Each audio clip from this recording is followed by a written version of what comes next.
Shogun episode 3।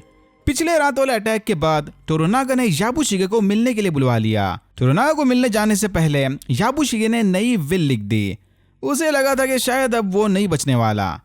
किले में जाने से पहले याबुशिगे ने अपनी कटाना नागाकाडो के हवाले कर दी। अंदर घुसते ही टोरोनागा ने उसे रात में हुए असैसिनेशन अटैक के बारे में बताया। कायो बुद्धा अमीदा नामी निहायत ही खतरनाक और डेडिकेटेड असासिन ग्रुप का पार्ट थी। टोरोनागा ने बिना टाइम वेस्ट किए इस अटैक का जिम्मेदार सीधा याबुशिगे को ठहराया। टोरोनागा को खबर मिल गई थी कि याबुशिगे सीक्रेटली इशिडो के साथ मिलकर काम कर रहा है। याबुशिगे समझ गया कि अब तो वो यहाँ से पक्का जिंदा वापस नहीं जाने वाला। बट याबुशिगे को मारने की बजाय टोरोनागा ने उसे साफ भाषा में पूछा कि बता तेरी वफादारी के बदले तुझे क्या चाहिए। याबुशिगे के पास वैसे भी अब खोने के लिए कुछ नहीं था।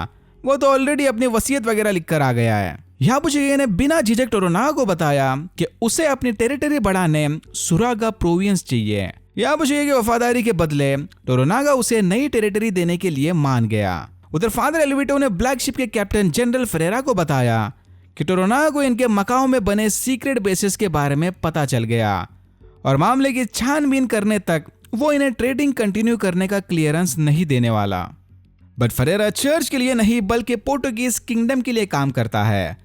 चाहे क्लियरेंस मिले या ना मिले, वो तो आज रात ही अपनी शिप लेकर बाहर निकलेगा। रॉड्रिगेज ने उसे वार्निंग दी कि ऐसा करने से इन्हें शायद कभी भी वापस टोरोनागा के एरिया में एंट्री नहीं मिलेगी। बट कैप्टन को इस बात से कोई फर्क नहीं पड़ता। मारिको के हस्बैंड बंचारो ने उसे बताया कि आज ही वो जॉन के साथ अजीरो के लिए निकलेंगे। उधर हिरोमात्सु ने फूजी को उसके हस्बैंड और बेटे की अस्थियां थमा दी। शपथ के मुताबिक ब्लड लाइन खत्म करने के लिए फूजी के हस्बैंड ने खुद की और जबरदस्ती अपने बेटे की कुर्बानी दे दी थी। फूजी भी अब इनके साथ अजीरो जाएगी। बट काउंसिल का फैसला आने तक टोरोनागा बिना बताए ओसाका के बाहर नहीं जा सकता। इशिडो को भनक लग गई कि टोरोनागा शायद भागने के प्लानिंग में है। वो फौरन इसकी छानबीन करने चला गया।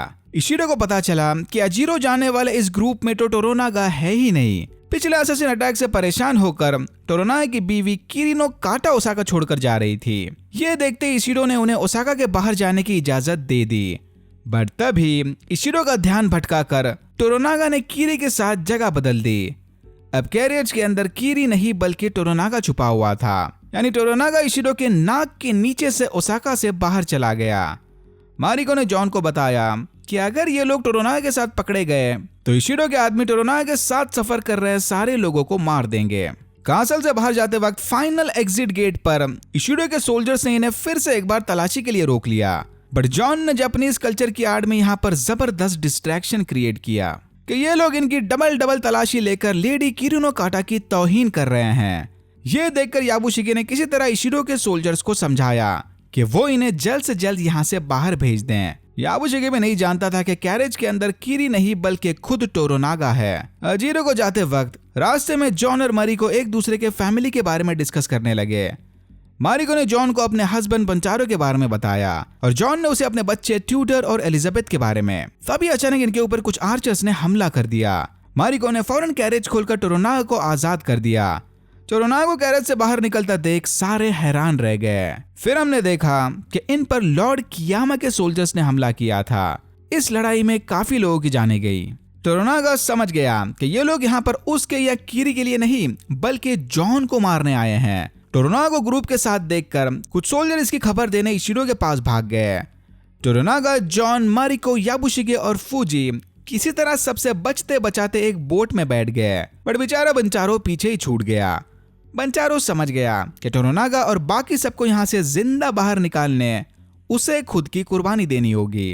टोरोनागा को भी रियलाइज हुआ कि बंचारो अब क्या करने जा रहा है। जाने से पहले टोरोनागा ने बंचारो के आगे झुककर उसे उसकी सर्विस के लिए थैंक यू बोला। जॉन, मरिको और बाकी सब भी समझ गए कि शायद ये लोग बंचारो को आखिरी बार जिंदा देख रहे थे। फिर बंचारो सोल्जर से लड़ने वापस टाउन में घुस गया। बट हमने इसे सोल्जर्स के हाथों मरते नहीं देखा।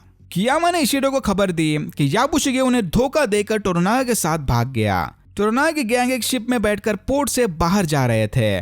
बट तभी कुछ और बोट में बैठे अटैकर्स ने इनका रास्ता रोक लिया। तभी टोरोनागा की नजर गई कि कैप्टन फेरेरा की ब्लैक शिप इसके इजाजत के बिना ही इधर से बाहर निकलने की तैयारी में थी।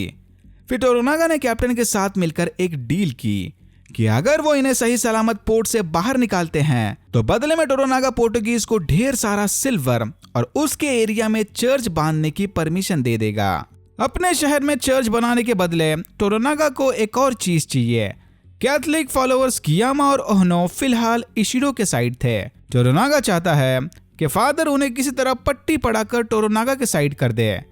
फादर और प्रीस्ट थोड़ा सोच में पड़ गए, बट सिल्वर कॉइन ट्रेडिंग से होने वाले सिल्क प्रॉफिट के बारे में सुनते ही कैप्टन फौरन मान गया।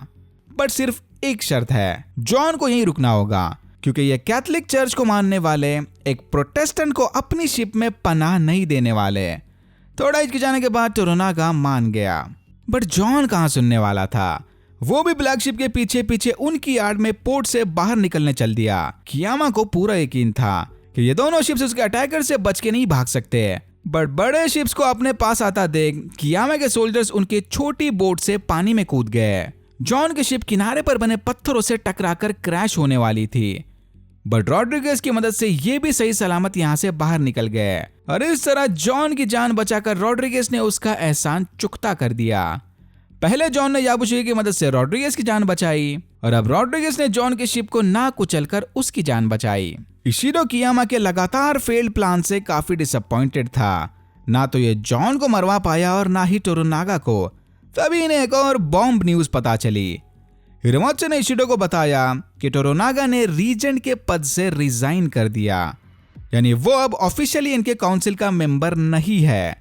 ये सुनते इशिडो काफी खुश हुआ कि अब काउंसिल के सारे मेंबर्स फौरन वोटिंग करके टोरोनागा को मौत की सजा सुना देंगे। पर तभी हिरोमात्सु ने इसे याद दिलाया कि टाइको के बनाए रूल्स के मुताबिक किसी भी फैसले को करने से पहले काउंसिल और रीजेंट के 5 लॉर्ड्स के वोटिंग की जरूरत थी। तो टोरोनागा के रिजाइन करने के बाद इनके काउंसिल में बस 4 ही लॉर्ड्स रह गए और 4 रीजेंट्स वोटिंग करके कोई फैसला नहीं ले सकते।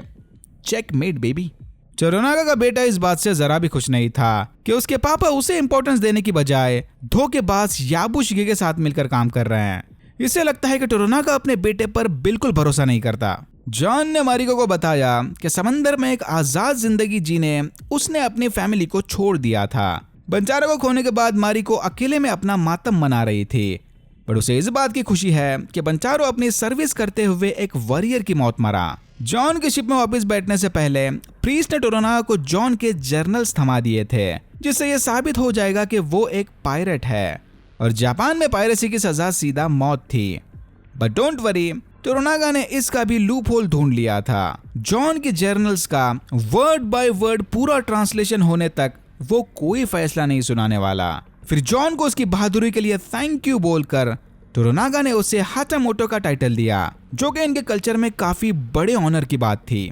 याबुशिगे इस बात से जरा भी खुश नहीं था कि टोरोनागा एक बारबेरियन फॉरेनर को हाटामोटो जैसे टाइटल से नवाज रहा है। टोरोनागा चाहता है कि जॉन उसके शिप से मिले वेपन्स की मदद से टोरोनागा की आर्मी को फॉरेन टैक्टिक्स सिखाए, ताकि नए वॉर मेथड्स यूज करके टोरोनागा की आर्मी उनके दुश्मन पर भारी पड़ सके। बदले में ट्रेनिंग पूरी होने के बाद टोरोनागा जॉन को उसकी शिप और क्रू मेंबर्स सही सलामत लौटा देगा। फिर टोरोनागा ने जॉन से डाइव मारना सीखकर उसके साथ किनारे तक स्विमिंग रेस लगाई। और यहाँ होता है एपिसोड 3 खत्म। अगर आपको वीडियो अच्छा लगा तो please like share and subscribe for more videos like this. मैंने ऐसे और भी वीडियोस बनाए जिनके लिंक्स आपको डिस्क्रिप्शन बॉक्स में मिल जाएंगे। Thank you very much for watching and I'm hoping to see you in my next one.